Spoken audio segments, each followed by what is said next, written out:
how it has affected your life and changed over the years, different practices, different things.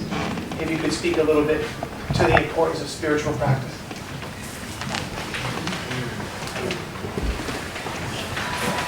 In that young age, I was given 5S for sadhana, 5S sadhana. And those 5 S's became the essence of whole of my life. Number 1 S was Smaran, remembering of the divine every minute, every moment, and all the time. I will go in details, but Smaran, number 1 S, Smaran. Because it was in Hindi, so I'll give you, but English translation I can give you later, but they gave me 5S, sadhana. And sadhana start with S also. Said 5S sadhana. So number 1 was Smaran. Number 2 was silence, because they started with the Maun, the silent. When I started this, the Maun, the silence. I will go into this later. Number 3 was, even in the jungle, when we were there, the Swadhyay, self-study, every day, self-study. Number 4 was Seva. And number 5 was Samarpan. Samarpan is Ishwar Pranidhan, means surrendering. The last niyama. The yamas and niyamas, this comes. Ishwar Pranidhan. The last one is Ishwar Pranidhan, means Samarpan, means surrendering to the divine will. Not my will, but thy will. Most of the time, the question was asked about death also. It's all because of the fear is because we forget these 5S program. This 5S program means the Smaran. And then the master told me in Hindi, दो बातन को याद रख जो चाहे कल्याण नारायण एक मौत को दूजे श्री भगवान, means remember 2 things when it comes to life and death. He said remember 2 things. Number 1, death. Number 1, death. Every day in your life, every minute of your life, remember death. Just imagine what they are trying to say through this message. Death, and second, the divine. First is the death, and second is the divine. And if you remember the divine every minute, death also becomes divine. Death will not be death of you. It will be just body, just leaving one cloth, very happily, just crossing one door to another door, just going to the another room. He said, death is not killing you. You can kill the death. I said, how it is possible? He said, first understand what is death is about. And every day you can live in such a way that your senses, your mind, your intellect, your ego, every day can be surrendered to the divine in such a way. Death of all that ego should be surrendered to the divine. And every minute you are living in such a way, living in that moment, that present, you are living fully, you are living whole, you are fully aware. When that awareness is there, then death, who cares about death? Death waits for you. How you live, my dear, every minute and every moment, then you are not worried about the death. You are living so full, so complete, so whole every minute and every moment. Means living, as I said yesterday, living a conscious life, conscious living. When the conscious living is there, then the mindfulness is there. Mindful living is there. In that mindful living, every minute and every moment, there is no fear. Just start, practice every day. There is no fear, only faith. People ask me so many times, what do you think about you? That when you are gone, and if you are good, you want hell or heaven? You want liberation or you want to come back? People ask me this question. I said, this is his problem. I'm not working out of this plan. Whether he sends me hell or heaven, I am going to do Ganga Aarti there also. People will be very happy. I am doing the same seva, same service. Why to worry? Where he is going to send me? Hell? Oh my God, hell? Believe it, there is no hell. You can turn the hell to heaven. It's in you. It's in your hand. How you live every minute. Then there will be no fear anytime you are ready. You are not ready that after 70 maybe I have to go. Maybe after 80, maybe after 90, wherever. You plan it. You want me now, I am needed there, ready. Why not? Liberation, salvation, all this will become story for you. Let him figure it out. You just live in the moment, without fear, with faith all the time. And such a loving life, I love you. And that life, that every minute and every moment, you can feel that love, you are hugged, not that you die and then somebody else will be there to hug you, to give you the hug. To me, every minute and every moment you are hugged. Feel that hug. Receive that hug. And feel that hug. Then there will be no fear. So he prepared in such a way that, remember this 5S, do this sadhana every day. First is the smaran of death, he said, and smaran of the divine. The death is inevitable, is going to be there. But does not mean that you keep killing yourself every day. You keep dying every day because of that fear. Have a full faith, I am going to live for 100 years. Okay, if you want to take me before, ready.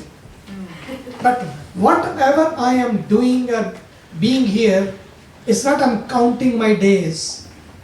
How many years? How much life in those years is very important. How much life every day I can give to my day. This is in your hand. That's why he brought seva also. Sometimes people, when they become spiritual, they become idle. Spirituality is not being idle. Spirituality is even being more active, more full. And people, look at Buddha. Yes, last night I was explaining about Buddha. He left the palace, left the wife, beautiful child, went to the forest, lived there for 12 years, rigorous penance, and what he did? When he got enlightened, he could have gone to the deeper forest. I am done. I got it. I did it. You know what he did? He came back. He went everywhere. He had everyone. He shared that light with everyone.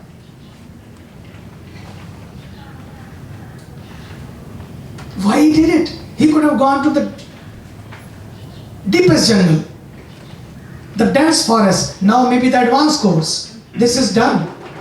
Let me do the advanced course. 12 years, beginning.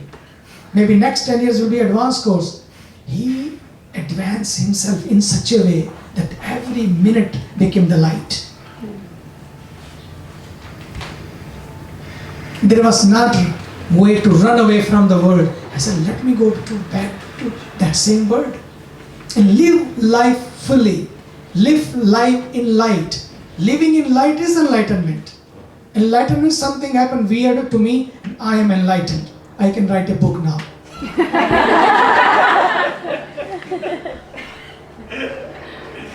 Every chapter of your life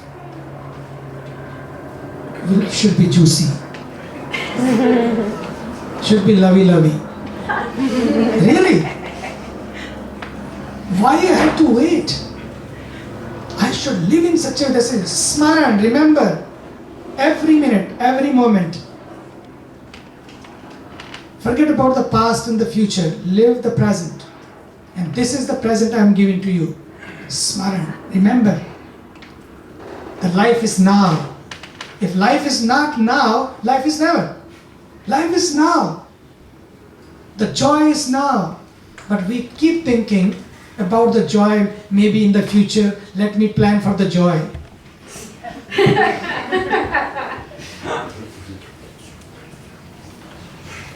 Smart. Then another is self-study. Swadhyay. Swadhyay. Swa means self. Adhyay means study. Adhyan. Self-study. He said every day. If wherever you are, immediately where your mind is going to tell about you, kind of dream you see even. Then goes even Swapna, Sushupti. There's another S he told me. And says Swapna, the dream. Then the Sushupti, beyond the dream. There you are not neither, you are awake or not in the dream. There's another stage. Then Samadhi, then another S. That is those another 4S program. But these are the initial steps. That remembering that every day you have to cross that step. You have to go through that step. Smaran, Swadhyay, then is our silence, Seva. Then he said, whatever you do, whatever the energy is being charged, your mobile is being full, your cell is being charged, then every cell of your body should serve. Cell is not only to talk. Every cell, when it's being charged through sadhana, should serve the creation. The relationship with the Creator is not enough. This is wonderful. This is good for you. This is only for you. Then you become selfish. Me. Then sadhana is not connecting yourself to the Creator for yourself only. That take care of me, God. Have your blessing upon everyone, but start with me. He said, go beyond that. And create the relationship with the creation. And this sadhana, this silence. Also, if you are not fully aware, can create ego in you. Now I am yogi. Now I am jnani. I am something. That something makes you nothing. Kills you. So that's why I said, be aware, do seva. And then all of that what you do, because this should not become only doing. Did smaran, did swadhyay, self-study, did silence, 4 hours a day, I do silence. Then I do seva. All of the doing should become being. And that only can happen when you all surrender to the divine. That was Samarpan. All surrender. There are many mantras. I'm not going to chant about those mantras, how he explained through those mantras how these things work in your life. So subtly we don't even realize that they shape you. In such a way, and end of the thank you. Thank you, God. Thank you, God. And it's an amazing programming. Then you don't have to look for the advanced course in it. Even in fact, he will give me that one also. But you don't have to look for that. Every minute will become a blessing. Say, thank you, God. And then you are not even thinking how many more years. The years wait for you. But God wants to give you the years because you can serve more. God bless you.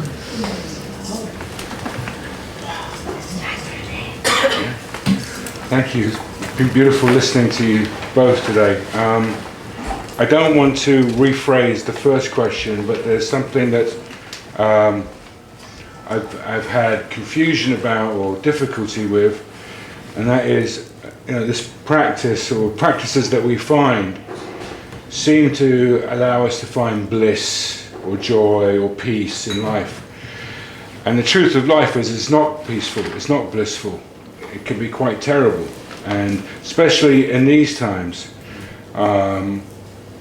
there is a lot going on that is out of our control. And I was wondering how you are able to maintain being able to navigate in life this way, because I think being blissful and peaceful to me doesn't just work. That's not enough. I have to have the strength to be able to meet that which adverses my reality. And I was wondering if you could talk a little bit about that. I mean, it's more like having grit. Like spirituality, for me, like you were saying, demands hard work, and that's what I love about the practice that I've found lately, this last 3 years. It gives me grit, it gives me strength, it gives me understanding and clarity away from what's between my ears, and in more of what is and what is in reality. And I just wanted to hear from you what your experience is on that matter. Sadhviji will say something like this. Thank you.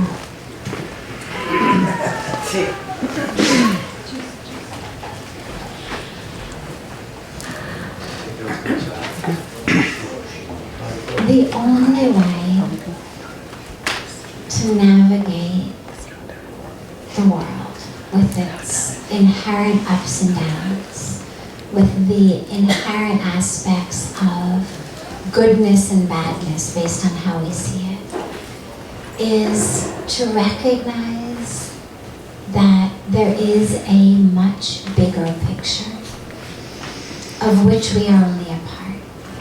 So for us, for example, we feel like health is good, sickness is bad. Living is good, death is bad.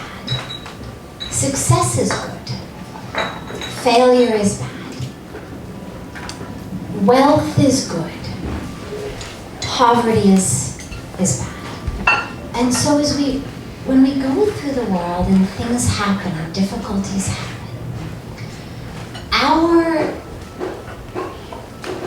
our suffering, that grit that's required, is because in our minds, it's like what I was saying last night, it's not about what happens that's the cause of the suffering, it's our interpretation and perception of that which has happened. Something happens, my interpretation, my perception says that which has happened is bad. Therefore, my choice is either I suffer, or I gather up my grit and I stay strong and I make it through, or whatever our practice may be. But there's another way, which is to look at that perception and that interpretation as the seed of that which requires me to have grit anyway. And to have a faith in the universe that everything is happening in the way that it should. Now, I'm going to come back to that because, well, let's take it here. I'll take a slight digression with that. When we say everything is happening as it should, that doesn't mean that we then get to become complacent, that we then get to say, oh, well, I guess they're starving, and I guess people are dying, and well, it's all happening the way it should, must be their karma. I'm just going to sit here and eat chocolate chip cookies and watch, late night TV, because if it wasn't supposed to be happening, it wouldn't be happening. So knowing that there's a perfection in the universe doesn't mean that we're able to be complacent, because our active involvement in that universe is part of the perfection. When you study biology, for example, and we look at now with global warming, species that are dying, and we say, oh my God, the bees are dying. Here's how the dying bees are impacting every other aspect of the world. So your active involvement is part of the perfection. And it's important to say that, because otherwise what happens is we take these little sort of spiritual tidbits and then they become just other ways to kind of explain away or rationalize how we're living. Well, everything's perfect. God knows what he's doing. The universe is as it should be. I'll just sit here and hang out.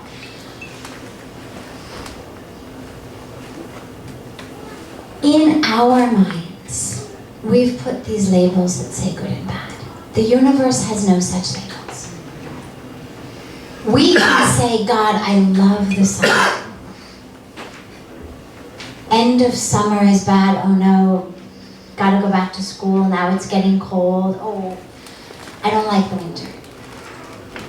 But nature has no such preferences. Nature doesn't love the summer more than the winter, or the dry season more than the rainy season. There's no good or bad. It's all part of a cycle that's perfect. And so as we move through the world, that which requires the grit in the outer world tends to be because of our perception. I wanted something else to happen, it didn't happen, therefore I need to call upon my strength and make it through. Nothing wrong with that. It's wonderful. I've known you for a long time. I'm so glad to know that you now have this practice. I would offer just an additional thought, which is it possible that before I even have to rely on my strength, before I even have to rely on the grit, that I can actually look at my interpretation of that which has happened, my perception of that which is happening, that's taking away my joy and bliss, and just question it. Does it really have to be like that? Is that really an objective good or bad? Is it possible that one could have a perception of this moment that didn't require grit? Because what that does is it just sort of softens us in our lives. So many of us feel like there's kind of a battle that we're doing inside with ourselves that requires that strength. And it's hard to maintain. It's hard to maintain that level of grit, of strength in the face of adversity for a very long time. And at the end, if we can simply recognize that the adversity is my perception, the adversity is my interpretation, then I'm able to move through the world with more softness. Doesn't mean it's all bliss and joy. But it also doesn't necessarily require the white knuckliness to make it through. Does that make sense? It does, but if Well, I you've might got another add, question, that's why I wanted. well, not really another question, maybe more of a focus. I see it more in terms of the crisis that we find ourselves and have found ourselves in for years, but think of the Syrian children, the women, the men who've lost everything, what's happening in Turkey, what's happening in our own streets, the stupidity of our politics. That's where I see grit being necessary, not as I need to live in a blissful moment, but there is things that out there that requires, I don't want to say that bliss turns a blind eye and ignores what is ignoble, and that we are required to do more. We are, and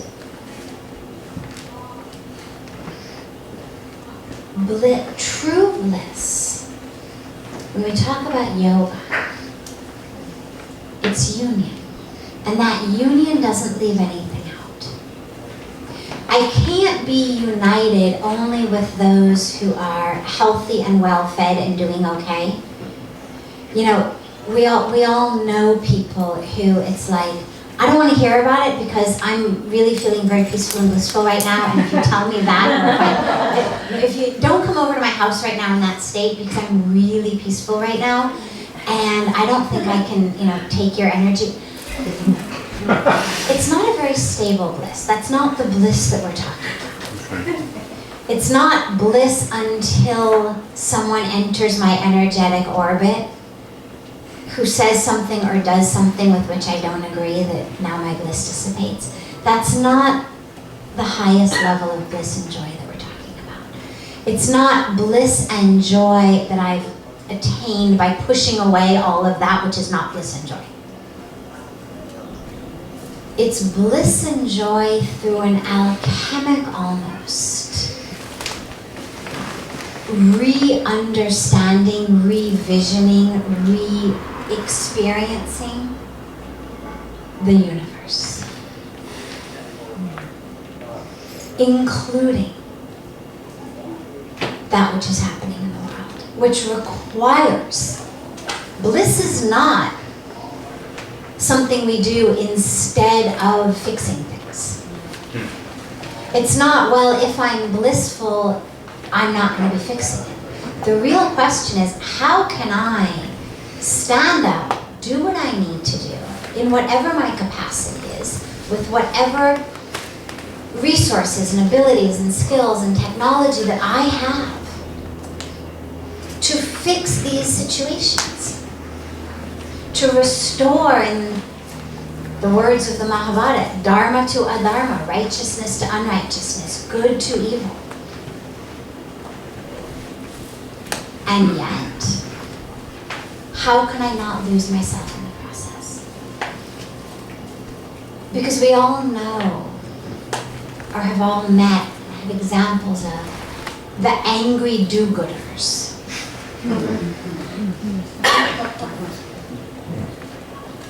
The stressed out, upset, depressed do-gooders. And that's not the point. The point is really to balance. It's really a yes and yes situation. Yes, it's all as it should be. And yes, I am required, with every ounce of strength that I can muster, with every resource that I can muster, to fix it. And expanding our spiritual practice, our minds, our understanding, to be able to include both. But on one level, and not a hierarchical level, just on one level, the world requires every single one of us to act. Whether it's donating money, whether it's going out and serving, whether it's donating technology, whether it's just by becoming a vegetarian and refusing to buy anything that's not organic and fair trade and local and organic, whatever. Whatever way we can do it. There's no right way to serve and wrong way to serve. And yet, holding in our consciousness the awareness but it's also all part of the plan. Because otherwise, it's too big. There's too much. And it's overwhelming. And none of us can do enough. It doesn't matter if every one of us gives 24 hours of our day, gives every penny we have. It's not enough. And so we hold both.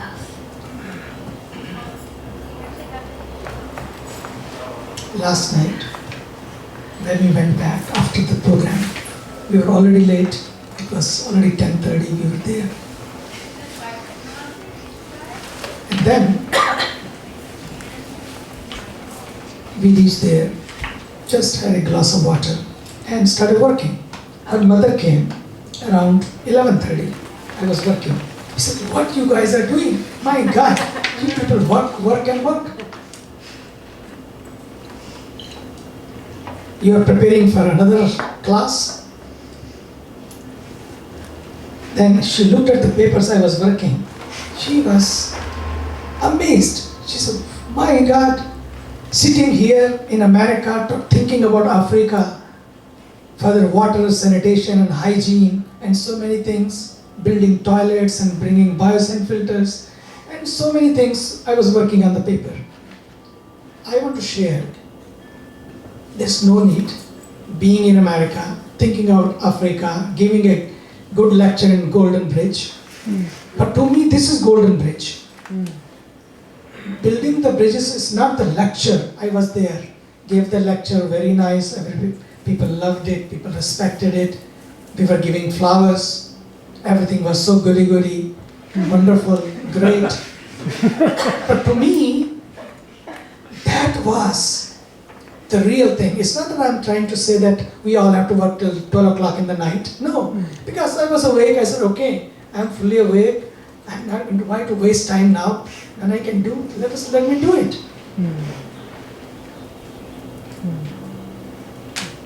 And then, in the morning, it happened that I woke up early, 4 o'clock. And,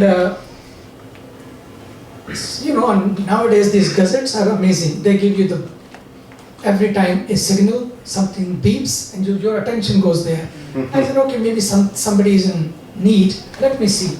I opened my iPad, and there was one line. Somebody speaking in Ladakh and asked me one question. And look, that person also is gone there just to serve. And to me, I thought, my God, 4 o'clock, I just wrote, I don't write too much, one line, gave the answer, that person can take care of things there and done. And to me, that was meditation. Wow, this is my meditation time. Forget about this. I can give her this one line maybe after 4 hours. I could have, but I think if this one line can save so much, can serve so many, that is my meditation. This is spirituality. Maybe that is their karma. Their own file they have to deal with. But what is our karma? This is our karma.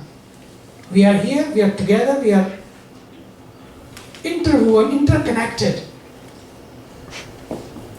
And interdependent also. And that's yoga, which brings that unity, that harmony, that oneness, that togetherness. To me, that is yoga. And now how is my life is being navigated? To me, was given. Now you brought this GPS. In 70s or maybe 80s it came. But I was given that GPS in 60s.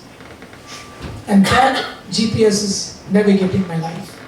And I'm very happy with that. And so wonderful. Last, why spirituality is very important. Spirituality is not only mere to do meditation. It's inner peace. That love, that harmony you have within you. I always share because that peace is so important. First with you, within you, then everywhere. Because if you are in peace, you will exude peace, you will manifest peace, you will share peace. If you are in pieces, what you will share? Only pieces. So that's why this spirituality is very important. Means peace, means love, means harmony, means union, means yoga, means that oneness. That's very important.